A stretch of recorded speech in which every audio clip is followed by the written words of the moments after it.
Sejak melayangkan gugatan cerainya ke Pengadilan Agama Jakarta Selatan, hingga kini publik masih dibuat tanda tanya seputar alasan Aming menggugat cerai Evelyn. Mengingat sejak awal menikah, keduanya terlihat sangat mesra hingga segala cibiran yang datang menghujani rumah tangga mereka tak membuat keromantisan Aming dan Evelyn luntur begitu saja. Namun kini seolah semua sirna, berbagai spekulasi bermunculan. Namun yang paling santer beredar menjadi penyebab utama Aming memutuskan untuk pergi dari sisi Evelyn lantaran adanya kasus kekerasan dalam rumah tangga atau KDRT yang dialami Aming. Saat dimintai keterangan lebih lanjut, Evelyn memilih untuk pergi meninggalkan kerumunan awak media.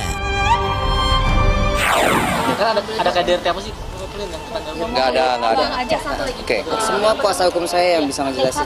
Ya, masalah KDRT itu saya pikir tidak ada KDRT. Kalau itu diajukan pun dalam gugatan pengadilan, kalau ya diajukan gugatan pengadilan, susah pembuktiannya. Bagaimana pembuktiannya? Visumnya tidak ada, laporan polisinya tidak ada, ya, tidak berkekuatan hukum. Bagaimana dijadikan bukti nanti di pengadilan? Itu nggak bisa kabur kalau menurut saya. Kalau misalnya terjadi, siapa yang mukul, siapa yang dipukul? Kan nggak, gimana pembuktiannya? Susah. Gimana pembuktiannya? Susah. Hingga kini memang publik hanya bisa menerka-nerka apa yang menjadi penyebab Aming melayangkan gugatan cerainya. Namun selain adanya isu KDRT, ada kabar lain yang menyebutkan bila rumah tangga keduanya retak lantaran adanya orang ketiga, entah orang ketiga dari pihak Aming atau Evelyn. Nah, kalau masalah will di pihak Evelyn, saya yakinkan insya Allah tidak ada pihak ketiga. Entah kalau Aming, saya tidak tahu.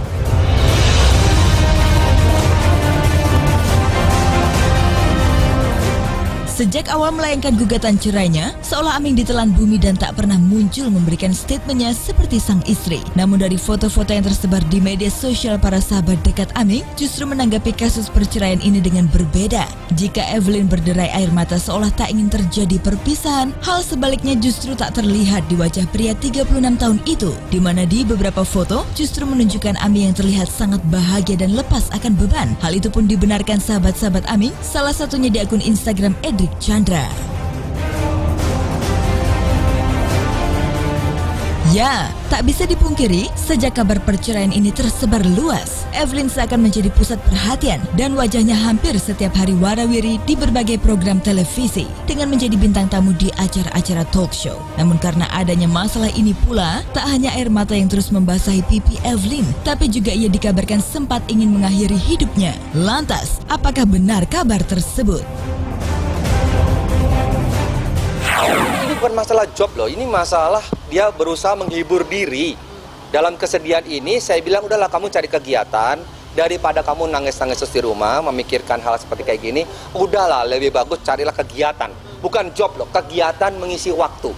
Ya, kegiatan mengisi waktu, bukan job. Perasaan aku sedih, ya pastinya sedih, nggak mungkin senang ya.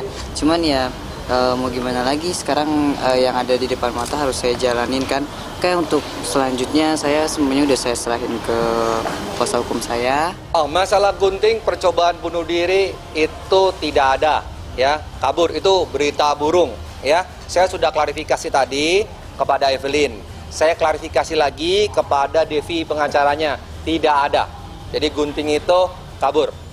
Ya, jadi itu ada gosip-gosip yang tidak jelas, tidak ada dasarnya. Hujan yang turun. Bila benar keduanya akan berpisah, nampaknya publik akan sangat menyayangkan, mengingat Aming dan Evelyn memang seringkali mengumbar kekompakan dan keromantisannya. Tak hanya di depan layar kaca saja, melainkan lewat media sosial Instagram, keduanya selalu mengunggah foto dan video yang memperlihatkan betapa bahagia dan saling mencintainya mereka, hingga membuat netizen iri. Rasa kehilangan sosok suami tercinta dan kesetiaan yang berusaha ditunjukkan Evelyn, ia tuangkan lewat sebuah video yang ia unggah di akun Instagram pribadinya, di mana ia menyanyikan lagu Jikustik yang berjudul Setia.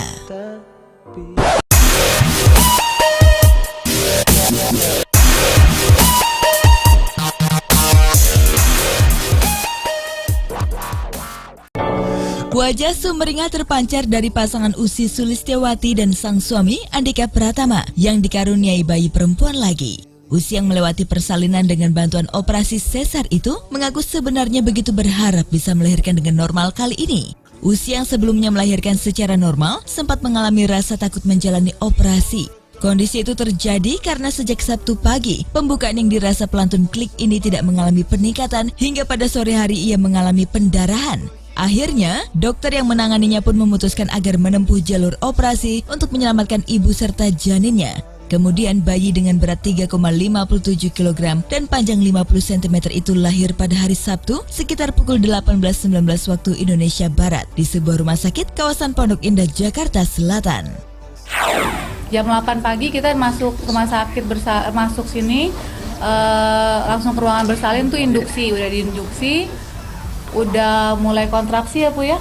Udah mulai kontraksi, udah mulai sakit-sakit, terus kira-kira jam 3 dokter bilang ini udah pembukaan 4. Jadi aku udah senang-senang aja sebenarnya sih udah ada pembukaan 4. Terus dokter juga bilang nanti malam akan ditunggu lagi mau ngeliat pembukaan berapa lagi. Jadi aku tetap sugestinya tuh emang normal. Ternyata pas jam 5 pendarahan, keluar darah.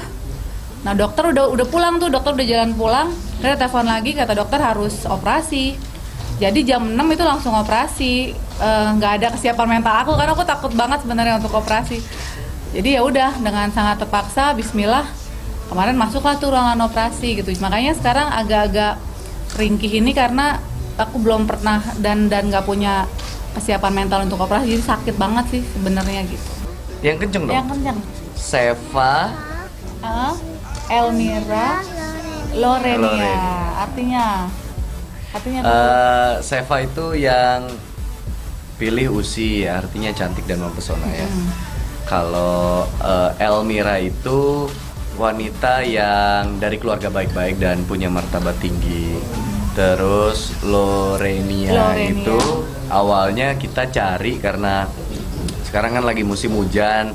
Kebetulan lahirnya pas musim hujan, tadinya mau nyari yang ada unsur rain-nya gitu. Terus setelah kita cari-cari, akhirnya dapatlah Lorenia ini gitu. Dilihat dari berbagai macam bahasa sih artinya beda-beda, cuman yang kita tanggap benang merahnya ini wanita tangguh ya, dan pemimpin lah gitu. Jadi kita harapkan anak keempat kita ini adalah seorang pemimpin nantinya yang cantik mempesona serta punya martabat yang tinggi. Gitu. Amin. Close your eyes, let me tell you all the reasons why. Think you're one of a kind. Tanda-tanda usia harus melakukan persalinan secara sesar sesungguhnya sudah diprediksi oleh dokter sejak usia kandungan berumur 7 bulan. Kondisi saat itu, si jabang bayi berada dalam posisi sungsang dan bobot tubuhnya tergolong besar. Sebenarnya curiga bakal sesar itu udah pas 7 bulan ya. Sungsang. Dibilangnya ini nggak muter ke bawah, terus kondisi bayinya gede. Panjang juga. Terus dilihat dari bobotnya kan dipantau terus, waduh ini sih berat sih kalau 2 bulan ke depan bobotnya nambah terus bisa sampai 4 kilo gitu. Mungkin nggak ini dilahirkan normal. Ternyata pas tanggal 4 kemarin dari pagi sampai sore belum posisi bayinya tuh masih jauh tinggi gitu. Jadi ibarat diperiksa dokter tuh kepalanya belum kepegang gitu. Jadi dia masih belum berani menyarankan untuk normal. Akhirnya dipilihlah jalan induksi itu, tapi ternyata kan hasilnya berbeda gitu. Tadi Usi udah ceritain jam 5 sore bleeding, akhirnya cepet ambil tindakan gitu.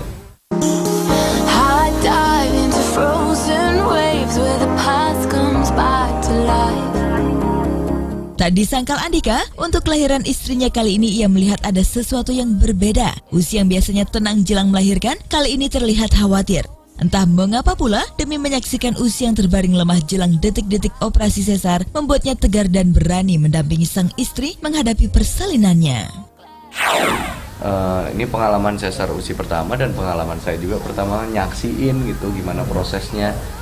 Saya kasihan juga sama Usi, pengorbanannya harus seperti itu ya untuk ngeluarin anak saya istilahnya dari perutnya. Luar biasa sih. Jadi semoga ini akan jadi ingatan saya selalu ke depan untuk nggak berbuat macam-macam, untuk selalu memprioritaskan keluarga dan lain-lain. Mengingat semua yang kita lewati itu luar biasa. Luar biasa.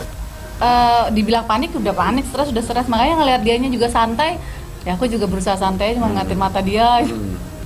Kehadiran anak keempat membuat Andika mulai memfokuskan diri untuk memberi waktu lebih banyak kepada keluarga kecilnya. Ia tak lagi ingin terlalu ngoyo mencari nafkah tanpa mempertimbangkan kondisi usi dan keempat buah hati mereka. Sebagai bentuk komitmen, Andika bahkan sudah mulai menata jadwal kerja yang adil antara karir dan untuk kebersamaan keluarga tercinta. Beberapa kerjaan saya ngambil, weekend sebisa mungkin saya kosongin gitu. Saya juga nggak kepengen kayak yang sebelumnya tiba-tiba tahu-tahu anaknya udah bisa apa sementara bapaknya sibuk kerja. Nggak pengen kehilangan momen-momen lah gitu. Untuk saat-saat ini saya udah mulai ngatur pekerjaan agar punya waktu lumayan banyak sama keluarga.